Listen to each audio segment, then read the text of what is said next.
আসসালামু আলাইকুম ইউটিউববাসী, কেমন আছেন আপনারা সবাই? আমি রাকিবুল হাসান রাকটেকের পক্ষ থেকে আবারও চলে এসেছি নতুন একটি ভিডিও নিয়ে। সবাইকে আমাদের চ্যানেলে স্বাগতম জানাচ্ছি এবং জানাচ্ছি আগাম ঈদের শুভেচ্ছা। আশা করছি সবাই বাসায় আছেন এবং নিরাপদে আছেন। আজকের ভিডিওতে আমরা কথা বলবো রিয়েলমির একটি নতুন ডিভাইস Realme 6 Pro কে নিয়ে। অনেকে হয়তো ভাবতেছেন Realme 6 Pro আবার নতুন ডিভাইস হলো কীভাবে। আসলে আমাদের একটু দেরি হয়ে গেছে। অলমোস্ট অল ইউটিউবার যারা আছে তারা Realme 6 Pro কে নিয়ে তাদের আনবক্সিং ভিডিও এবং রিভিউ ভিডিও দেওয়া হয়ে গেছে তাদের। তো কিছু ব্যাপার আছে, যে কিছু কথা আছে দেরিতে হলেও অনেক জিনিস ভালো। তো আমাদের একটু দেরি হয়ে গেলেও আজকে আমরা আপনাদেরকে জানাবো যে Realme 6 Pro আসলে আপনাদের জন্য কতটুকু অর্থী হবে। তো চলুন আজকের মূল ভিডিওতে চলে যাওয়া যাক।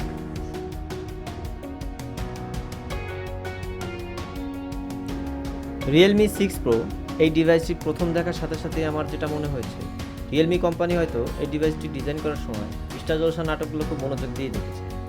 এরকম বিদ্যুৎ মার্কার ডিজাইন এর ইন্সপিরেশন তাছাড়া অন্য কোথাও থেকে পাওয়া সম্ভব।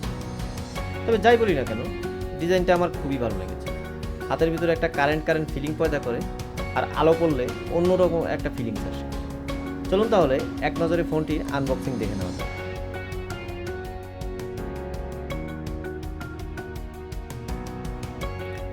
Realme 6 Pro এই ডিভাইসটি আনবক্সিংয়ের শুরুতেই বক্স কন্টেন্ট হিসেবে প্রথমেই আমরা পাচ্ছি একটি টিপিইউ কেস, ফালতু ডকুমেন্টেশন যেটা কোনো কাজে লাগে না। বক্সে থাকা আমাদের ডিভাইস, দেন হচ্ছে চার্জিং কেবল, সিম ইজেকশন টুল এবং last not of the list 30 ওয়াটের একটি ভোগ ফ্ল্যাশ চার্জার। চলুন তাহলে এবার কথা বলা যাক ফোনটির ডিসপ্লে নিয়ে।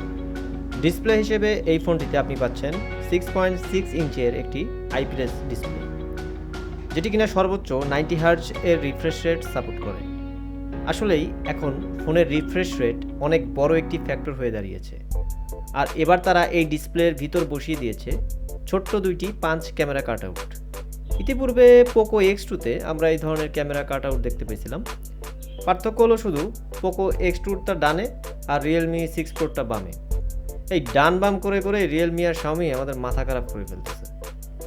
খুবই আশাহত হয়েছি, রিয়েলমি এখানে কোনো সুপার অ্যামোলেড ডিসপ্লে দেয়নি, তার বদলে জোর করে ধরাই দিছে 90 হার্টজের একটা আইপিএস প্যানেল। যা হোক, ভাব নেওয়ার দিন শেষ, আইপিএস এর বাংলাদেশ। এবার কথা বলবো এই ডিভাইসটির প্রসেসর নিয়ে। প্রসেসর হিসেবে এই ডিভাইসটিতে রিয়েলমি আমাদের দিয়েছে একদম নতুন একটি প্রসেসর, স্ন্যাপড্রাগনের 720G, যেটি মূলত স্ন্যাপড্রাগন 730G এর একটি লোয়ার গ্রেড। তবে এই দুটি প্রসেসরের মধ্যে খুবই সামান্য পরিমাণে পার্থক্য রয়েছে, যেটা খালি চোখে দেখা যায় না। এর জন্য অনুবীক্ষণ যন্ত্রের প্রয়োজন। চলুন তাহলে এবার কথা বলা যাক গেমিং পারফরমেন্স নিয়ে। স্মুথ গেমিংয়ের জন্য এই ডিভাইসটিতে জিপিইউ হিসেবে থাকছে Adreno 618 জিপিইউ, যেটার গেমিং পারফরমেন্স ছিল আসলেই দুর্দান্ত। আপনি সব ধরনের গেমিং অনায়াসেই করতে পারবেন এই ডিভাইসটি দিয়ে। খুব বেশি ওভারহিটিং ইস্যু আমরা পাইনি এই চিপসেটের কাছ থেকে। আর ডে টু ডে মাল্টিটাস্কিংয়ের ক্ষেত্রেও এই ডিভাইসটির পারফরমেন্স ছিল মোটামুটি ভালো। তাই গেমিং ডিভাইস হিসেবে কারো Realme 6 Pro পছন্দ হয়ে থাকলে তারা ডিভাইসটি দেখতে পারেন।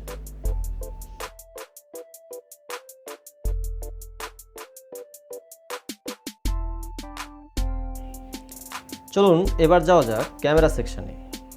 ক্যামেরা হিসেবে এই ডিভাইসে পাচ্ছেন 64 মেগাপিক্সেলের মেইন সেন্সর, 12 মেগাপিক্সেলের একটি টেলিফটো লেন্স, 8 মেগাপিক্সেলের একটি আল্ট্রা ওয়াইড এবং 2 মেগাপিক্সেলের একটি ম্যাক্রো লেন্স।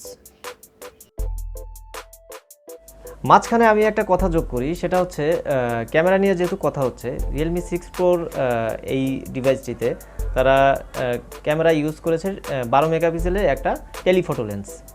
আমরা জানি টেলিফটো লেন্স আসলে মূলত ফ্ল্যাগশিপ ডিভাইসগুলোতে আমরা দেখে থাকি, কিন্তু এই মিড ফ্ল্যাগশিপ বাজেটের মোবাইলে রিয়েলমি একটা টেলিফটো লেন্স দিয়ে দিয়েছে। এটা আসলে খুব একটা আশার কথা, কিন্তু এই টেলিফটো লেন্স আসলেও টেলিফটো লেন্সের মতো কাজ করতেছে কিনা সেটা একটু দেখার বিষয়, এবং সেটি আজকে আমি আপনাদেরকে জানাবো। প্রথমে আমি আপনাদের বলি টেলিফটো লেন্স আর ডেপথ সেন্সরের মধ্যে পার্থক্যটা কী।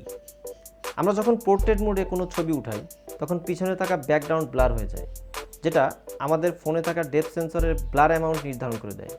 কিন্তু আমরা যখন টেলিফটো লেন্স দিয়ে কোনো ছবি উঠাই, সেটার ব্লার অ্যামাউন্টের পাশাপাশি এজ ডিটেকশন অনেক পারফেক্ট ও স্মুথ হয়, যেটা আমরা গুগল পিক্সেল অথবা আইফোনে দেখতে পাই। এবার কথা বলা যাক ক্যামেরা পারফরমেন্স নিয়ে।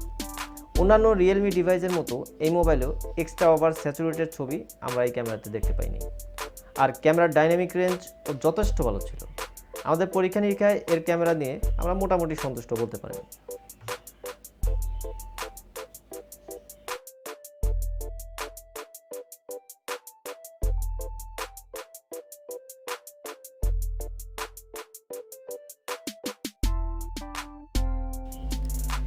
এবার কথা বলবো সেটটির ব্যাটারি নিয়ে। এই সেটটিতে দেওয়া হয়েছে 4300 mAh-এর ব্যাটারি, যেটা চার্জ করার জন্য থাকছে 30 ওয়াটের ভোগ ফ্লাশ 4.0 ফাস্ট চার্জার। আমাদের টেস্টিংয়ে মোটামুটি 1 ঘন্টাতেই ডিভাইসটির ফুল চার্জ করতে পারছিল, যেটা রিয়েলমি ডিভাইসের অন্যতম একটা ভালো দিক। আর ব্যাটারি ব্যাকআপও ছিল যথেষ্ট ভালো। হেভি ইউজাররা 5 থেকে 6 ঘন্টা স্ক্রিন অন টাইম পাবেন, আর নর্মাল ইউজাররা একদিন অনায়াসেই ব্যবহার করতে পারবেন।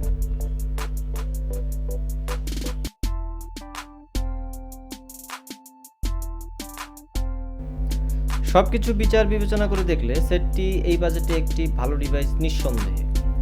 তবে এর সাথে ডিসপ্লেতে একটি সুপার অ্যামোলেড প্যানেল থাকলে একদম সোনায় সোহাগা হয়ে যেত।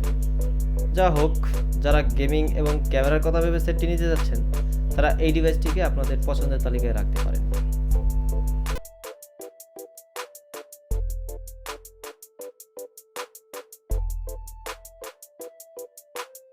তো ভিউয়ার্স, আজকের ভিডিওতে আমি আপনাদেরকে জানানোর চেষ্টা করেছি Realme 6 Pro আসলে আপনাদের জন্য কেনাটা কতটুকু যুক্তিযুক্ত হবে।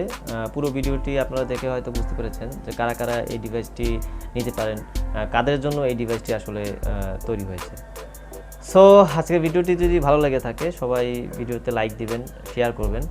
আর ভালো না লাগলে সেটাও আমাদের জানাই দিবেন, কেন ভালো লাগে নাই, আমরা শুধরাই নিব এবং পরবর্তীতে চেষ্টা করব সেই ব্যাপারগুলো শুধরে নতুন করে ভিডিও তৈরি করার জন্য। আর যাওয়ার আগে একটা কথা, সবাই বাসায় থাকবেন, নিরাপদে থাকবেন এবং আমাদের নিচে যে সাবস্ক্রাইব লেখা লাল বাটনটা আছে সেটা একবার টিক দিয়ে যাবেন। সবাইকে আবারও শুভেচ্ছা জানিয়ে আমি আজকে রাকিবুল হাসান এখানেই সাইন আউট করছি। আল্লাহ হাফেজ।